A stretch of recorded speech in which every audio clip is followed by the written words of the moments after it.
Today, in this video, I'm gonna explain how to download PS4 games faster using the best DNS settings.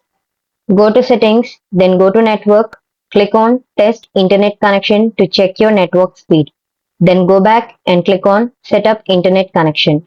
Now click on use Wi-Fi, then click on custom. Then select your Wi-Fi network. Now select automatic, do not specify, then click on manual, then click on primary DNS. Set the primary DNS as 8.8.8.8, then secondary DNS as 8.8.4.4. Now click on next, automatic, do not use. Now click on test internet connection.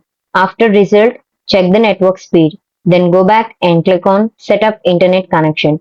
Then click on use Wi-Fi. Now select custom and click on your Wi-Fi name. Then select automatic, do not specify. Then click on manual. Then set the primary DNS as 1.1.1.1. Then secondary DNS as 1.0.0.1. Then click on next, automatic, do not use. Now check the speed. By following these steps, you can set best DNS settings. This video helped you out, please leave a like and comment down below. If this worked for you, thanks for watching.